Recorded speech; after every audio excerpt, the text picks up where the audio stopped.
Hello बच्चों, welcome back to my channel. I am Neha Singh और आज हम लोग बात करने वाले हैं components of balance of payment की। ठीक है, आज हम लोग बात करेंगे कि बैलेंस ऑफ पेमेंट में जो हमने ट्रांजैक्शंस देखे हैं, जो इकोनॉमिक ट्रांजैक्शंस हमने समझे थे, उनको किन दो तरीके से, किन दो क्लासिफाइड अकाउंट्स में हम उसको डिवाइड करके हम लिख सकते हैं सेपरेटली। ठीक है, तो मेरी वीडियो में एंड तक बने रहें और अगर अभी तक सब्सक्राइब नहीं किया है तो पहले प्लीज़ सब्सक्राइब ज़रूर करें।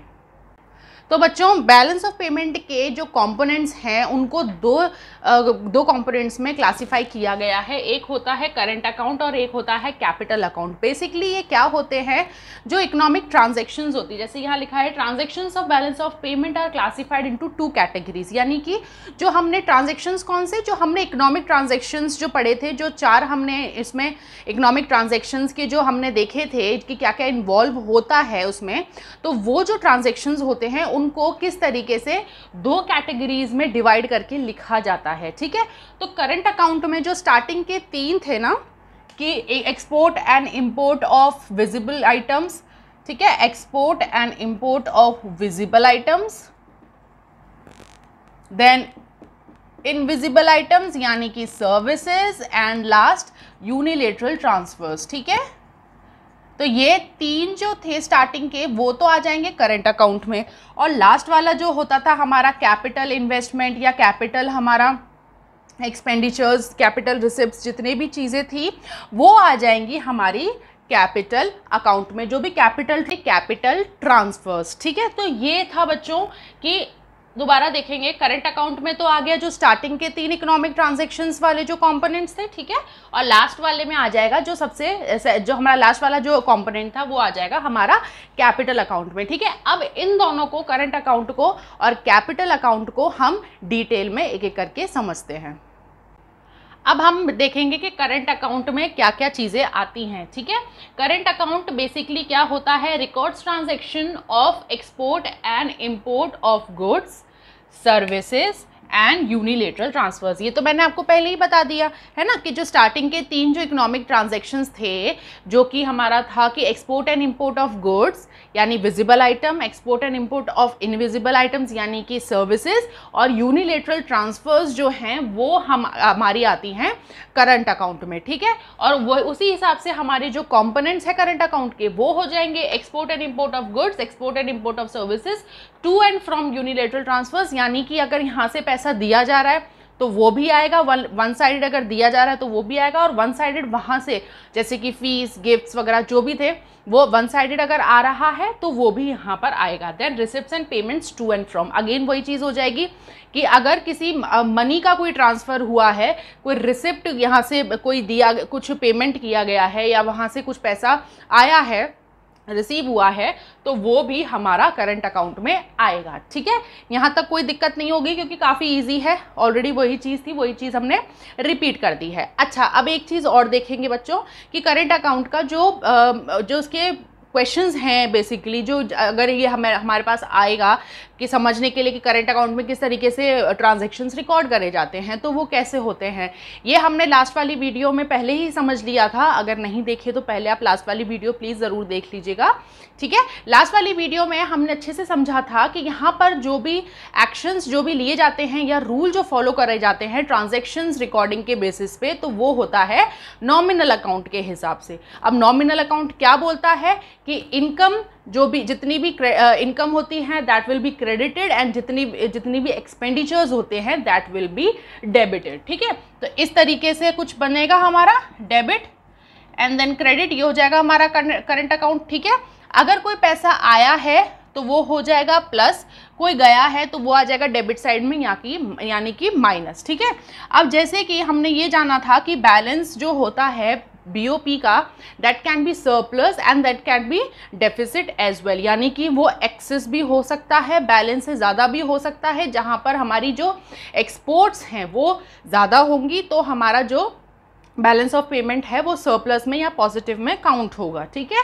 और उसी जगह डेफिसिट में हो सकता है अगर हमारी एक्सपोर्ट्स जो है वो इंपोर्ट के मुकाबले कम है तो वो एक नेगेटिव बैलेंस ऑफ पेमेंट में शो करेगा। तो उसी तरीके से बच्चों अगर हमारा debit is more than credit, ठीक है, तो वो हो जाएगा हमारा डेफिसिट साइड, यानी कि डेफिसिट ऑफ करंट अकाउंट की मतलब क्या हो जाएगा, debit is greater than credit, ठीक है।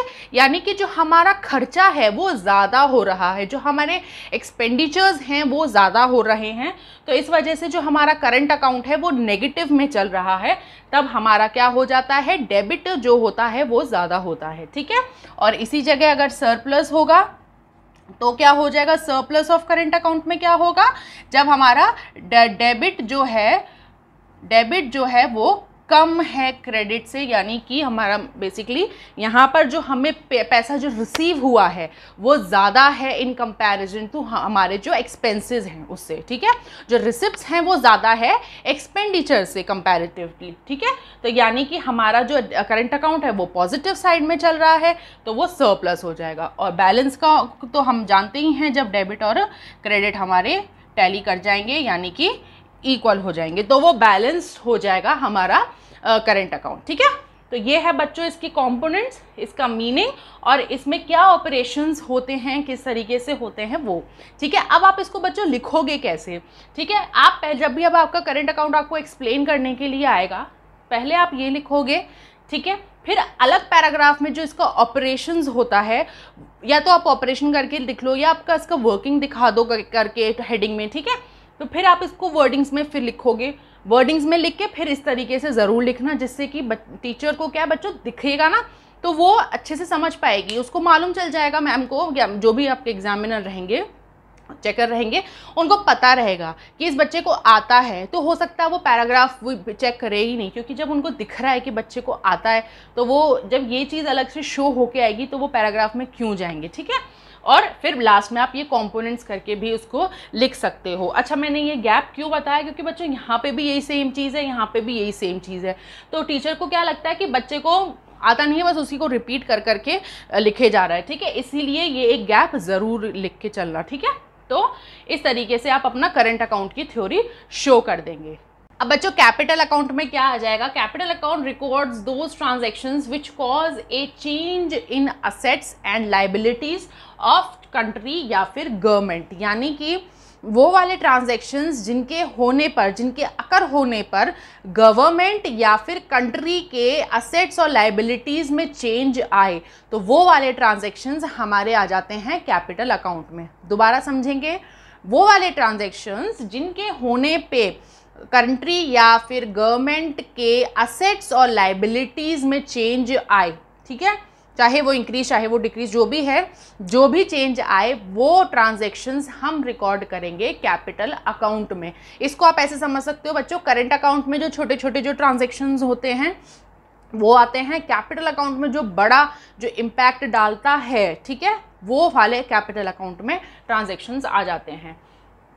अच्छा, अब कंपोनेंट्स क्या होंगे इसमें, borrowings and lendings to and from abroad, यानी कि हमने कंट्री को, बाहर वाली कंट्री को पैसा उधार दिया या उनसे पैसा उधार लिया, तो वो वाले ट्रांजैक्शंस जो हैं वो यहाँ पे आ जाएंगे। ऑब्वियस है ना बच्चों, जो लाइबिलिटी है, हमने किसी से उधार लिया है, लोन है, तो वो लाइबिलिटी हो गया, ठीक है। तो लाइबिलिटी तो हमें अब यहाँ पे वही आ गया ना, लाइबिलिटी हमारी बढ़ रही है, ठीक है, तो लाइबिलिटी में यानी कि चेंज आ रहा है, तो ये हमारा यहाँ पर कैपिटल अकाउंट में रिकॉर्ड हो जाएगा। Then investment to and from abroad, यानी कि चाहे हमने वहाँ पर यानी फॉरेन कंट्री में किसी चीज़ में इन्वेस्ट किया या फिर वहाँ से फॉरेन कंट्री से हमारी कंट्री में कुछ भी इन्वेस्टमेंट होता है तो वो भी आ जाएगा हमारा कैपिटल अकाउंट में, ठीक है। अब इन्वेस्टमेंट का क्या है यहाँ पर कंपोनेंट, वो हम अभी और डिटेल में इसको समझेंगे, ठीक है। यहाँ तक आप समझ लो, बोरिंग एंड लैंडिंग्स और इन्वेस्टमेंट जो होती हैं वो आ जाती हैं हमारी, यानी कि वही चीज़ होगी ना, जो कैपिटल ट्रांसफर्स जो हैं वो आ जाती हैं कैपिटल अकाउंट में। अच्छा, इसका यूज़ क्या होता है, करंट अकाउंट बना दिया, अब कैपिटल अकाउंट का क्या यूज़ है, कैपिटल अकाउंट का यूज़ होता है फाइनेंसिंग डेफिसिट, यानी कि बच्चों याद करो, फाइनेंसिंग डेफिसिट हम पहले भी डिस्कस कर चुके हैं। फाइनेंसिंग डेफिसिट यानी कि जो हमने करंट अकाउंट जो हमने बनाया उसमें अगर डेफिसिट आया, ठीक है, तो उसको बैलेंस करने के लिए कैपिटल अकाउंट से हम कुछ पैसा लेते हैं और वहाँ पर एडजस्ट करते हैं, ठीक है। और एब्जॉर्ब सरप्लस, यानी कि अगेन करंट अकाउंट में अगर कोई वहाँ पे कभी किसी दिन, कभी किसी ट्रांजैक्शन के टाइम पर या किसी ईयर में, पर्टिकुलर ईयर में हमारा सरप्लस आता है, तो वो सरप्लस हम उसको इस्तेमाल कर लेंगे हमारे कैपिटल अकाउंट को बैलेंस करने में या कैपिटल अकाउंट को स्ट्रॉन्ग बनाने में, ठीक है। तो ये यूज़ किस लिए आता है, बेसिकली करंट अकाउंट की प्रॉपर वर्किंग के लिए एक तरीके से हम बोल सकते हैं ये यूज़ आता है। यानी फाइनेंसिंग डेफिसिट, अगर कमी होगी तो उसकी पूर्ति करेगा करंट अकाउंट में, और अगर ज़्यादा है तो उससे फिर वो जो एक्स्ट्रा है वो अपने पास ले लेगा, ठीक है। तो ये हो गया बच्चों कैपिटल अकाउंट का मीनिंग, कंपोनेंट और उसका यूसेज। अब इन दोनों को और थोड़ा सा हम डिटेल में अच्छे से समझते हैं। अब बच्चों बोरोइंग्स और लैंडिंग्स जो होती हैं वो दो तरीके से करी जाती हैं, ठीक है। अगर इंडिविजुअल कर रहा है, इंडिविजुअल यानी कि आप और मैं, अगर इंडिविजुअल बोरोइंग और लैंडिंग यानी कि अगर इंडिविजुअल किसी फॉरेन पर्सन से, फॉरेन जो कंट्री में रह रहा है, फॉरेन रेजिडेंट से पैसे लेता है या उसको देता है, ठीक है, तो वो हो जाएगा प्राइवेट ट्रांजैक्शंस, जो कि इंडिविजुअल ग्राउंड्स पे जो काम हो रहा है, ठीक है, प्राइवेट ट्रांजैक्शंस। अब इसी जगह अगर गवर्नमेंट करती है, यानी किसी फॉरेन गवर्नमेंट के संग वो पैसे या तो उसको देती है या उससे लेती है उधार, तो फिर उसको हम बोल देंगे सिंपल ऑफिशियल ट्रांजैक्शंस, ठीक है। तो इंडिविजुअल वाला हो गया प्राइवेट और गवर्नमेंट वाला हो गया ऑफिशियल ट्रांजैक्शंस, ठीक है बच्चों। अच्छा, अब इन्वेस्टमेंट की क्या कहानी है वो भी देख लेते हैं कि इन्वेस्टमेंट भैया यहाँ पर किस बेसिस पे कहा जा रहा है, क्या इन्वेस्ट हो रहा है, क्या नहीं हो रहा है, तो वो और देख लेते हैं, ठीक है। तो इन्वेस्टमेंट्स भी बच्चों यहाँ पर दो तरीके का होता है, ठीक है। एक एग्जाम्पल हम ले लेते हैं।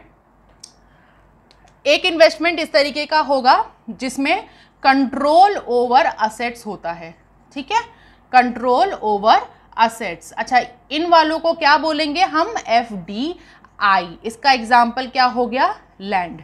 यानी कि बाहर से कोई कंपनी आई, ठीक है, उसने हमारे यहाँ इंडिया में आके सेटअप अपना जमाया, ठीक है, मैन्युफैक्चरिंग कंपनी बनाई उसने अपनी यहाँ पर, तो उसके लिए ऑब्वियस है हवा में तो बनाएगी नहीं, लैंड खरीदेगी, ठीक है।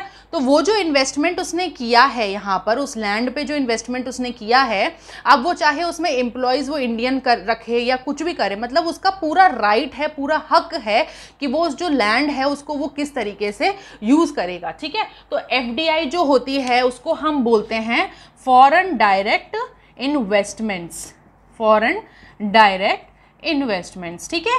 तो इसमें क्या होता है कि जो कंट्रोल होता है असेट पे, जो लैंड यहाँ पर खरीदी गई है उसमें पूरा कंट्रोल होता है उस फॉरेन कंपनी का, ठीक है। तो ये एक हो गया इन्वेस्टमेंट जहाँ पे कंट्रोल आ गया। अब दूसरा होता है नो कंट्रोल ओवर असेट्स, ठीक है, नो कंट्रोल ओवर असेट्स। अब ये वाले इन्वेस्टमेंट्स कहलाते हैं FII, जिनको हम बोलते हैं foreign institutional investments, foreign institutional investments, ठीक है। अच्छा, इनमें क्या होता है, इनका एग्जांपल हम ले सकते हैं शेयर्स। जैसे कि बाहर से कोई आया, फॉरेन इन्वेस्टर था, उसने रिलायंस के कुछ शेयर्स खरीद लिए, ठीक है। रिलायंस के अगर जैसे यहाँ रिलायंस में कोई शेयर उसने खरीद लिया, एज अ शेयर होल्डर वो यहाँ पर आ गया, ठीक है। अब लेकिन उसका रिलायंस पे पूरा हक नहीं होता ना, उसने सिर्फ शेयर ही खरीदे हैं, वो कोई ओनर तो नहीं बना उस कंपनी का, ठीक है। तो ये इस तरीके के इन्वेस्टमेंट्स होते हैं जहाँ पर उस असेट पे कंट्रोल नहीं होता है, तो उनको हम बोलते हैं फॉरेन इंस्टीट्यूशनल इन्वेस्टमेंट। तो बच्चों समझ में आ गया ना, दो तरीके के इन्वेस्टमेंट्स होते हैं, एक तो FDI जहाँ पर कंट्रोल होता है असेट पे, और एक हो गए FII जहाँ पर हमारा जो इन्वेस्टर है उसका कंट्रोल नहीं होता है, बस अपने शेयर होल्डर हो, शेयर लो, बेनिफिट लो, प्रॉफिट लो और बस काफ़ी है, इतना ही, ठीक है। अच्छा, तो यहाँ तक हो गया। अच्छा, अब कैपिटल अकाउंट भी करेंट अकाउंट की तरह ही, इसके भी देखो भाई दो साइड होंगे, ठीक है। अच्छा, जो पैसा आएगा इसमें भी नॉमिनल अकाउंट का ही जो रूल है वो लगेगा, पैसा जो आया वो क्रेडिट में, जो गया वो माइनस यहाँ पे डेबिट में, ठीक है। अच्छा, अब इसमें क्या होगा, सरप्लस होगा इसमें भी करंट अकाउंट की तरह। तो सरप्लस यानी कि हमारा जो क्रेडिट है that is greater than debit, यानी कि जो पैसा आया है वो ज़्यादा है हमारे खर्च के कंपैरिजन में, ठीक है। डेफिसिट ऑफ कैपिटल अकाउंट में क्या हो जाएगा, यानी कि जो हमारा पैसा हमने कमाया वो हमारे खर्चों से कम है, ठीक है। और बैलेंस तो हम जानते ही हैं जहाँ पर हमारा क्रेडिट और डेबिट जो है वो बराबर हो जाता है। तो बच्चों आपका कैपिटल अकाउंट का भी बहुत अच्छी थ्योरी इस तरीके से कंप्लीट होके आ जाएगी। पहले आप लिखोगे उसका मीनिंग, फिर आ जाएगी उसके कंपोनेंट्स में भी बोरोइंग और लैंडिंग और इन्वेस्टमेंट हमने फर्दर ब्रेक डाउन उसका कर दिया है। तो आप बता सकते हो कि भैया बोरोइंग और लैंडिंग भी 2 तरीके से होती है और इन्वेस्टमेंट भी 2 तरीके से होते हैं। तो इस तरीके से आप फ्लो चार्ट भी प्रिपेयर कर सकते हो। तो जैसे कि आप आंसर ब्लू में लिखते हो, ब्लू पेन से लिखते हो, तो ये आप ब्लैक से दिखा सकते हो जैसे अलग से शो हो। मैंने आपको पहले भी बताया है बच्चों, इकोनॉमिक्स में आंसर आप किस तरीके से लिख रहे हो वो बहुत मैटर करता है, ठीक है। अच्छा, और इसके अलावा फिर आप बता सकते हो कि यूज़ क्या होता है कैपिटल अकाउंट का, कि फाइनेंसिंग डेफिसिट और एब्जॉर्ब सरप्लस, यानी जो भी कमी या फ़ायदा होता है करंट अकाउंट का उसका फ़ायदा या नुकसान कैपिटल अकाउंट को उठाना पड़ता है। और ये इस तरीके से आ जाएगा कि भाई डेबिट और क्रेडिट का क्या क्या ऑपरेशंस होती हैं, जैसे कि हमने करंट अकाउंट में भी एक्सप्लेन किया था। तो बच्चों आज की वीडियो को हम यहीं एंड करेंगे। आई होप आपको आज की वीडियो अच्छे से समझ में आ गई होगी। और अगर आप डायरेक्ट इस वीडियो में आए हैं तो आप पहले फर्स्ट वाली जो थी बैलेंस ऑफ पेमेंट का इंट्रोडक्शन वो ज़रूर देखें, और फिर ये दोबारा से अगर देखें तो बहुत अच्छा रहेगा, आपको अच्छे से रिलेट कर पाओगे और समझ जाओगे। तो बच्चों मेरी वीडियो को प्लीज़ जल्दी से लाइक कर दो, मेरे चैनल को सब्सक्राइब कर दो अगर नहीं किया है, और शेयर करो, कमेंट करो। अगर कोई ऐसा टॉपिक है जो मैं नहीं करा पाई हूँ, भूल गई हूँ बाय मिस्टेक, तो वो भी आप मेंशन कर सकते हैं। इसके अलावा बच्चों अपना ध्यान रखें, अपने परिवार वालों का ध्यान रखें, और मेरे चैनल और मेरे वीडियो के संग अपना साथ ऐसे ही बनाए रखें। Thank you.